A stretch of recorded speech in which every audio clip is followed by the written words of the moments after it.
Zebra 3. Respond, Zebra 3. Bay City's got a new case for you. We're on the lookout for a couple of performers, last spotted fleeing the set of Starsky and Hutch.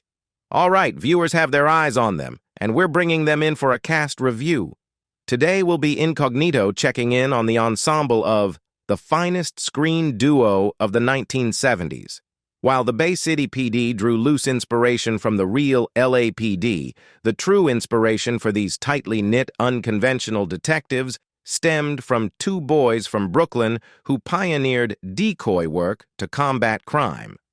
So, whenever they went undercover, there was a basis in reality, albeit with some alterations.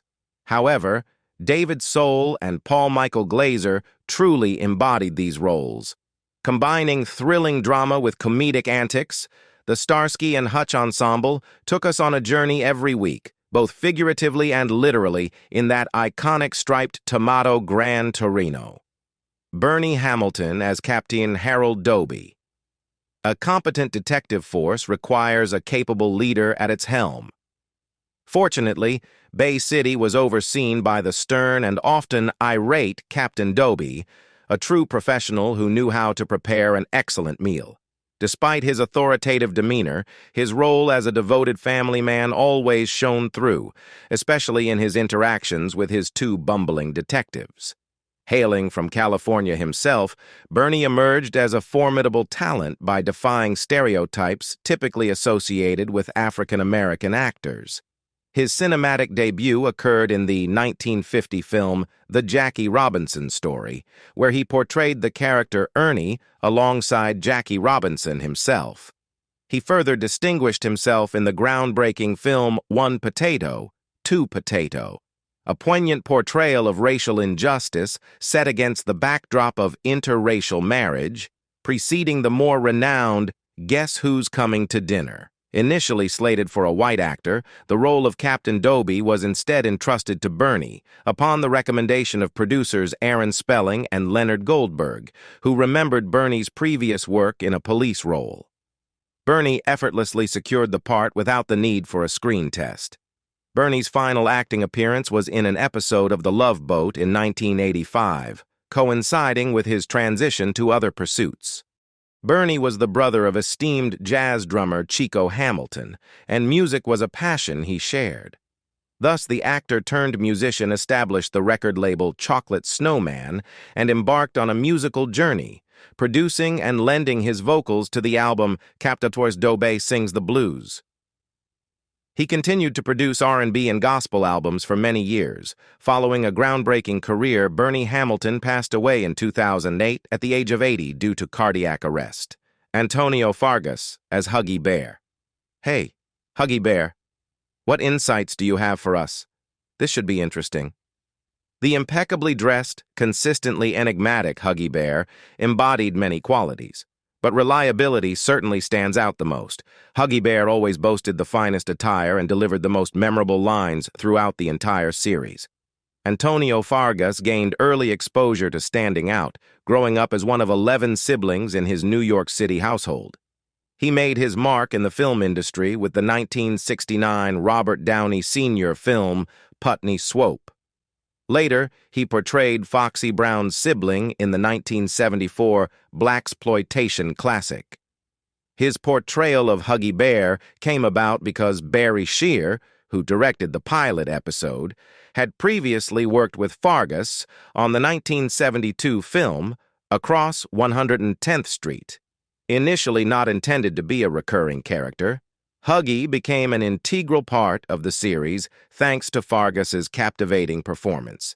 He represented a significant milestone in television, offering audiences a vital secondary character of Puerto Rican descent. Fargas nearly landed his own show as Huggy, transitioning from the bar to become a private investigator. However, the proposed concept of Huggy Bear and the Turkey failed to resonate with viewers, and the project never materialized. Fargas remained active out of necessity, recognizing that your acting skills deteriorate when not utilized. He gained further recognition with his role as Doc in 27 episodes of Everybody Hates Chris, a series depicting the early life of Chris Rock. This title playfully echoed Everybody Loves Raymond. Now 77 years old, Fargus is committed to living life to the fullest, spurred by the harrowing experience of the 1994 earthquake in California, which left both him and his wife believing the other had perished. Fortunately, they were reunited after the disaster. Fargus frequently updates his Instagram with insights into his latest endeavors, including Mr. Mayfair, 2021, filmed in Portugal, as well as Until We Meet Again, 2022, and 1 Year Off, 2023. Paul Michael Glazer as Det Dave Starsky. You step out of bounds in Bay City, you'd be wise to steer clear of Detective David Starsky. Combine the expertise of a U.S. Army veteran with invaluable street smarts, a Brooklyn upbringing, and absolutely no tolerance for nonsense, and you have one sharp, crime-fighting force. And definitely don't tamper with his Gran Torino or his partner. Not necessarily in that sequence. Paul Michael Glazer hails from the East Coast himself and followed his instincts to pursue acting from the get-go. His screen debut made waves in 1971 as the character Perchik in Fiddler on the Roof. He then made rounds as a guest star on various shows, including some iconic ones like Kojak and The Waltons. Revisit Walton's Mountain right here. Starsky and Hutch truly allowed Glazer to shine both as a lead and a director. Though it had only a 4-season run, he wasn't done yet. Okay, wrong movie reference, but close enough. Glazer's second directorial venture was the 1987 Schwarzenegger action film The Running Man. Glazer's professional life may have been smooth sailing, but his personal life has seen its share of tragedies. Glazer tied the knot with activist Elizabeth Meyer, and in 1981, during the birth of their first child, she required a life-saving blood transfusion. Unfortunately, the blood was contaminated with HIV, and they were unaware of this fatal mistake until 4 years later. Their son, Ariel Glazer, passed away at the age of 7 in 1988, and Elizabeth followed in 1994. At 81 years old, Glazer maintains a resilient demeanor, carrying on his wife's legacy and serving as chairman for the Elizabeth Glazer Pediatric AIDS Foundation until 2002, albeit in an honorary capacity. Charlie Picerni as Alex. Charlie Picerni portrayed Alex in the series. Born in Corona, Queens, New York, he was the fourth of 5 children to Italian parents. Following his high school graduation, he took on various jobs, including construction work on skyscrapers in Manhattan. He married his childhood sweetheart, Marie, at a young age and became a father within a year of their marriage. However, he soon realized that construction wasn't his passion and decided to pursue a career in the film industry. Charlie also ventured into acting in numerous TV and film projects throughout his professional journey. Aspiring to enhance his career as a director, he enrolled in the master class at the Beverly Hills Playhouse for 2 years. In 2007, he showcased his talents by directing, producing, and co-writing the feature film 3 Days to Vegas, 2007, which starred Peter Falk, Rip Torn, and George Segal. In 2010, Charlie directed a successful production of Ayn Rand's play, Night of January 16th, at the Odyssey Theater, receiving acclaim from critics and audiences alike. While maintaining his involvement in various aspects of the film industry, he is currently in the process of developing and writing his own project titled Spaghetti Park, which he intends to produce and direct. Marky Bay as Officer Minnie Kaplan. Marky Bay portrayed Officer Minnie Kaplan in Starsky and Hutch.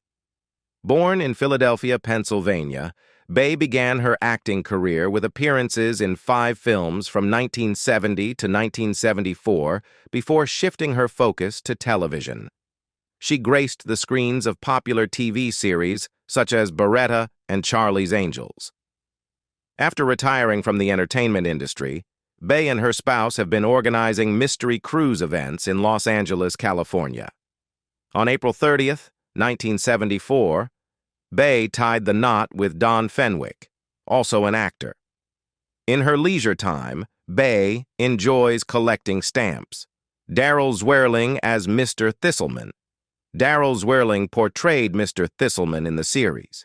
He is best remembered for his notable portrayal of Hollis Mulray, the ill-fated Water Authority Commissioner, spouse of Faye Dunaway's character, in Roman Polanski's Chinatown. In 1973, he depicted Mr. Charney, an applicant for a voiceover role with laryngitis at WJM-TV in the fourth season episode, The Lou. And born in Pittsburgh, Pennsylvania, to Erwin and Esther Zling, Jewish immigrants from Austria and Romania, respectively, he had an older sister named Bernice. Zling passed away in Hollywood, California on April 11, 2014, at the age of 85, due to undisclosed reasons. His demise was not made public until September 16, 2014, by the Juilliard School in New York. LaWanda Page as Mrs. Swader. LaWanda Page portrayed Mrs. Swader in Starsky and Hutch. Page kicked off her entertainment journey at 15 years old in St. Louis, where she mastered the art of fire dancing. Her repertoire included swallowing fire, igniting matches and cigarettes with her fingertips, and traversing over flames. Despite occasional burns in her early days, she remained undeterred, expressing her willingness to endure such risks for her livelihood. Having honed her comedy routine in nightclubs across St. Louis and Los Angeles for numerous years, Page had contemplated leaving the entertainment industry to care for her ailing mother back in St. Louis. However, a pivotal phone call from Red Fox in 1972 altered her course. Earlier that same year, the sitcom Sanford and Son, featuring Fox as Fred Sanford, premiered on NBC. Page tied the knot and experienced widowhood 3 times. She wed her first spouse, John Peel, in 1934 at the tender age of 14. Sadly, Peel passed away when she was 19.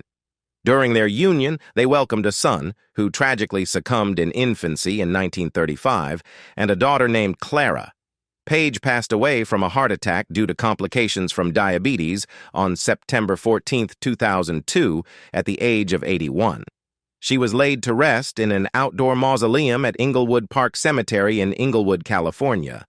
Page's daughter, the evangelist Clara Estella Roberta Johnson, passed away on June 4, 2006 in Los Angeles, California, at the age of 69.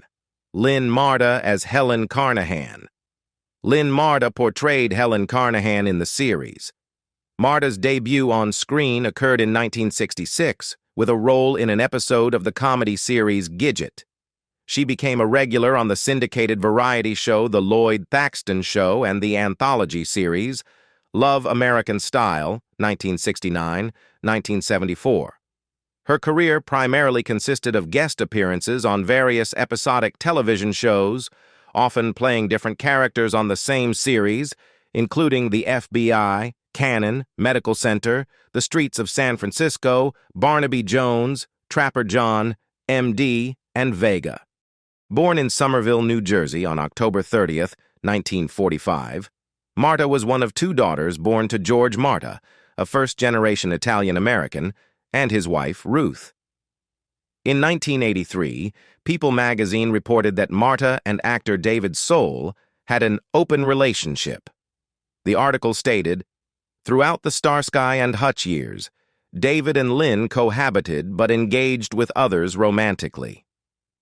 Marta was a witness to the auditory events surrounding the murder of actress Rebecca Schaeffer in 1989. Marta passed away from cancer in Los Angeles on January 11, 2024, at the age of 78. Ken Kercheval as Deputy D.A. Claiborne. Ken Kercheval portrayed Deputy D.A. Claiborne in the series. Kercheval made his debut on Broadway in the play Something About a Soldier in 1962.